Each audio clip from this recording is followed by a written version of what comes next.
लो ये रखो अपना H1B वीजा, मैं चला अपने घर। जी हां, ट्रंप की तरफ से H1B वीजा की फीस 6 लाख से बढ़ाकर 88 लाख करने के बाद से भारतीय आईटी कंपनियां अब भारत में ही आईटी वर्कफोर्स भेजने की तैयारी कर रही हैं। बाकायदा इसके लिए सरकार को अपनी पूरी प्लानिंग भी बता दी है और सरकार को सुझाव भी दिए हैं। साथ ही भारत सरकार क्या मदद कर सकती है इसके लिए अपनी बातें भी पहुंचा दी हैं। तो अब इस आपदा में भारत किस तरह से अवसर तलाश रहा है, H1B वीजा पर अमेरिकी सख्ती का भारत कैसे फायदा उठा सकता है, H1B वीजा शुल्क बढ़ाकर कैसे ट्रंप ने अपने ही पैरों पर कुल्हाड़ी मार ली है, मतलब अमेरिका पर भी यह फैसला भारी क्यों पड़ रहा है, आज की इस वीडियो में जानेंगे। नमस्कार, बहुत बहुत स्वागत है आप सभी का। नवभारत टाइम्स आप देख रहे हैं, मैं रविंद्र सिंह आपके साथ। यह वक्त हुआ है सारी दुनिया का। भारतीय आईटी कंपनियों ने अब H1B वीजा पर निर्भरता को बेहद कम करने का फैसला ले लिया है। अब भारत की आईटी कंपनियां देश में ही काम शिफ्ट करने की तैयारी पर जोर देते हुए दिखाई दे रही हैं।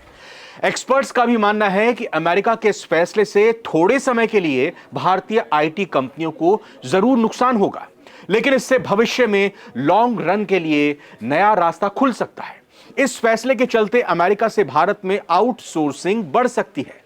भारतीय आईटी कंपनियां पहले ही 90% काम अमेरिका से बाहर के केंद्रों में कर रही हैं, दूसरे देशों में कर रही हैं।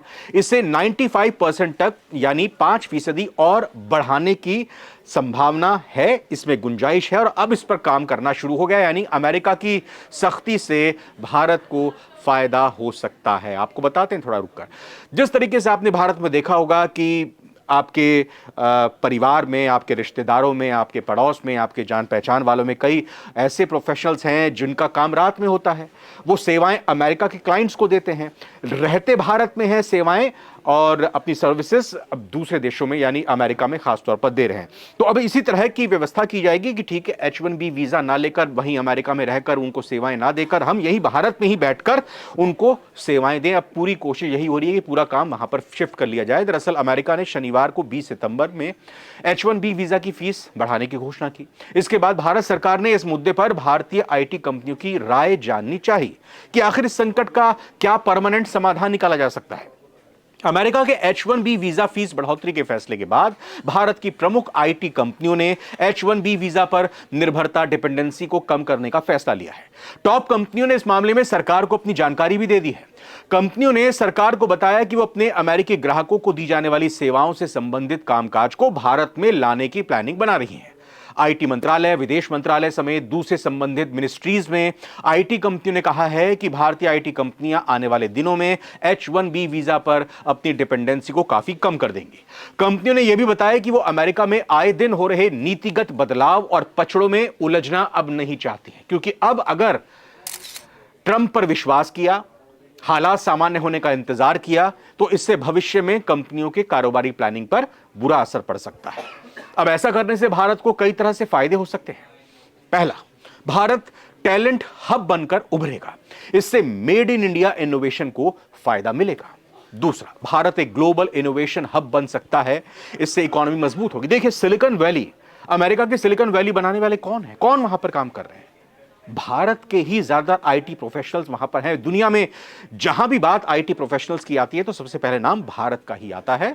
और अब भारत ने अगर सिलिकॉन वैली को बनाया है अपने खून पसीने से, तो ये भारत, जिस तरह से हमने बैंगलोर में, पुणे में, हैदराबाद में, नोएडा में, गुरुग्राम में अपनी पूरी एक व्यवस्था खड़ी करी है, तो सिलिकॉन वैली से भी बड़ा हब क्या हम नहीं बना सकते? इसका उदाहरण आप इस तरह से भी समझ सकते हैं कि अभी जब ट्रंप इस तरह के बेतुके फैसले ले रहे हैं, तो दो बड़ी शीर्ष कंपनियों की तरफ से, आईटी कंपनियों की तरफ से, अमेरिका की कंपनियों की तरफ से दो लोगों को सीईओ बनाया गया। और कहां के हैं वो दोनों? भारत के। यानी कि भारत को आप नजरअंदाज नहीं कर सकते मिस्टर ट्रंप। तीसरी बड़ी भारत को क्या उपलब्धि हासिल हो सकती है? देश में दुनिया की कई बड़ी अंतर्राष्ट्रीय कंपनियों का निवेश बढ़ेगा, क्योंकि बड़ा हब यहां बनेगा तो उनको लगेगा कि यहीं के लोगों पर निवेश किया जाए, क्योंकि यहां पर एक बड़ा अच्छा सेटअप है, लोग हैं काम करने वाले, और इसी लिहाज से विदेशी इन्वेस्टमेंट भी भारत में ही यहां पर बढ़ेगी। आर्टिफिशियल इंटेलिजेंस या रिसर्च का काम हो, साइबर सिक्योरिटी से जुड़ी चीजें हो, चिप डिजाइन की में नई जॉब्स के अवसर यहां पर खुल सकते हैं। अगर भारतीय आईटी कंपनियों का यह दांव सही बैठ गया तो अमेरिका समेत दुनिया की तमाम आईटी कंपनियों की खाट खड़ी हो जाएगी। अमेरिका की तरफ से बड़ी संख्या में H1B वीजा ग्लोबल आईटी कंपनियों को जारी किए जाते हैं। इसमें विशेष तौर से Amazon, Microsoft, Meta, Apple, Google, Walmart और जेपी मॉर्गन जैसी टॉप कंपनी शामिल हैं। हाल के आंकड़ों को अगर देखें तो टॉप 10 कंपनियों को जो जारी किए गए थे H1B वीजा, उनकी संख्या थी 95,109, 95,109 ये वीजा जारी किए गए H1B, जिसमें 94.3% से ज्यादा हिस्सेदारी इन्हीं बड़ी कंपनियों की थी। इस लिहाज से शीर्ष टॉप कंपनीज की सूची में केवल एक भारतीय कंपनी आती है, टीसीएस। इसका मतलब यह हुआ कि अगर अमेरिकी कंपनियों को भारतीयों की जरूरत है तो अपनी जेब ढीली करके अमेरिका खजाना भरें, और अगर नहीं है उनको जरूरत तो इन कंपनियों को मिलने वाला काम भारत की आईटी कंपनियों को मिलेगा, जिससे भारतीय आईटी कंपनियों का बिजनेस बढ़ेगा, वो नौकरियों को बढ़ाएगी, भारतीयों को जो नौकरी दी जा रही है उनकी सैलरीज भी बढ़ाएगी। हां, लेकिन फिलहाल के लिए तो H1B वीजा शुल्क में जो बढ़ोतरी की गई है, भारी बढ़ोतरी की गई है, उससे अभी के लिए तो भारतीय आईटी कंपनियां प्रभावित होंगी। अमेरिकी सरकार के 30 जून 2025 तक के उपलब्ध आंकड़ों का अगर विश्लेषण करते हैं तो टीसीएस 5,505 H1B वीजा के साथ टॉप 100 सूची में शामिल है, जिसमें दूसरे नंबर पर वो आती है। जो भी वीजा जारी किए गए हैं अमेरिका की तरफ से, वो केवल अमेजॉन से पीछे है। इसी तरह से इन्फोसिस को 2004 H1B वीजा के साथ 13वें पायदान पर रखा जा सकता है। एलटीआई माइंडट्री 1844 वीजा के साथ 15वें स्थान पर है। शीर्ष 100 की सूची में शामिल बाकी कंपनियों में HCL America, Wipro, Tech Mahindra और L&T टेक्नोलॉजी सर्विसेज शामिल हैं। ताजा आंकड़ों के अनुसार भारत की शीर्ष 7 कंपनियों ने कुल मिलाकर 13,870 H1B वीजा हासिल किए हैं। विशेषज्ञ कहते हैं कि इसके अलावा दर्जनों छोटी बड़ी आईटी कंपनियां भारत की ऐसी हैं जो अमेरिका क्लाइंट को अपनी सेवाएं देती हैं, भारत में रहकर या फिर वहां पर भी अपने प्रोफेशनल्स को भेजकर। उन पर भी परोक्ष तौर पर असर पड़ेगा। फिलहाल ये आईटी सेक्टर में रोजगार की तलाश करने वाले भारतीय प्रोफेशनल्स के विकल्पों को अभी के लिए सीमित कर सकता है, यानी H1B वीजा में कटौती ये कंपनी कर सकती है, कंपनी छोटी हो या बड़ी हो। नीति आयोग के पूर्व सीईओ अमिताभ कांत और इन्फोसिस के डायरेक्टर बोर्ड के सदस्य मोहनदास पै, ये विशेषज्ञों का भी मानना है कि अब बेहद प्रतिभाशाली भारतीयों को स्वदेश यानी भारत लौटना पड़ सकता है, जिसका फायदा भारत की लॉन्ग टर्म डेवलपमेंट के लिए देखा जा सकता है। स्वदेशी लौटी प्रतिभाएं भारत को विकसित राष्ट्र बनाने में अपना योगदान दे सकती हैं। H1B वीजा एक तरह से देखा जाए तो नॉन इमिग्रेंट वीजा है। ये वीजा लॉटरी के जरिए दिए जाते रहे हैं, क्योंकि हर साल कई सारे लोग इसके लिए आवेदन करते हैं। ये वीजा स्पेशल टेक्निकल स्किल जैसे आईटी, आर्किटेक्चर और हेल्थ जैसे प्रोफेशनल वाले लोगों को अमेरिका की तरफ से जारी होते हैं। अमेरिकी सरकार हर साल 85,000 H1B वीजा जारी करती है, जिनका इस्तेमाल ज्यादातर टेक्नोलॉजी बेस्ड नौकरियों में होता है। इस साल के लिए आवेदन पहले ही पूरे हो चुके हैं, क्योंकि ये पूरा प्रोसेस साल के पहले ही शुरुआत में हो जाता है। सरकारी आंकड़े अमेरिका के बताते हैं कि पिछले साल H1B वीजा का सबसे ज्यादा फायदा भारत को मिला है। हालांकि इस वीजा कार्यक्रम की आलोचना भी होती है। कई अमेरिकी तकनीकी कर्मचारियों का कहना है कि कंपनियां H1B वीजा का इस्तेमाल सैलरी घटाने के लिए और अमेरिकी कर्मचारियों की नौकरी छीनने के लिए करती हैं, क्योंकि अमेरिका के लोगों को अगर नौकरी दी जाएगी तो उनको ज्यादा आपको सैलरी देनी पड़ेगी, और भारत की वर्कफोर्स को जो पैसा दिया जाता है वो अमेरिका में दिए जाने वाले एम्प्लॉयज से कम होता है, लेकिन भारत के एम्प्लॉय को मिलने वाले कर्मचारियों के मुकाबले ज्यादा हो जाता है, क्योंकि वो डॉलर में पेमेंट होती है।